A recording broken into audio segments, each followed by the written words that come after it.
qui donne le tournis et un nouveau record battu pour le géant américain Facebook. Le titre a dégringolé de 18% à Wall Street. Ce sont près de 120 milliards de dollars partis en fumée à la fermeture de la bourse. En cause, la perte de vitesse du géant californien. Le réseau n'attire plus autant qu'à ses débuts. Résultat, les recettes publicitaires baissent également. Autre facteur, des investissements massifs pour renforcer la sécurité du réseau. Aux conséquences, la rentabilité déçoit les investisseurs américains. En mars dernier, Facebook a vu son image ternie par le scandale Cambridge Analytica qui avait recueilli et exploité les données de plus de 50 millions d'utilisateurs pour la campagne présidentielle de Donald Trump. Pour la seule journée d'hier, le fondateur de Facebook, Mark Zuckerberg, a perdu 17 milliards de dollars. Coup de tonnerre à la bourse de New York. Facebook doit faire face à une nouvelle crise. Suite à la publication de ses comptes du deuxième trimestre, son titre s'est effondré.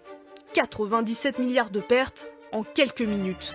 La société de Mark Zuckerberg voit son chiffre d'affaires et son nombre d'utilisateurs baisser. Et son public n'attire plus les jeunes. Selon ce spécialiste, Facebook est le réseau social des parents et non plus des ados. Aujourd'hui, si vous voulez, chaque nouvelle génération qui arrive a besoin d'un nouvel espace pour s'exprimer, pour pouvoir communiquer entre elles. Et Facebook, leur seule solution face à ce phénomène, c'est de racheter ces entreprises-là, comme ils l'ont fait par le passé avec Instagram ou WhatsApp. Cette chute vertigineuse en bourse n'arrive pas par hasard. En mars dernier, Facebook est emporté par le scandale Cambridge Analytica.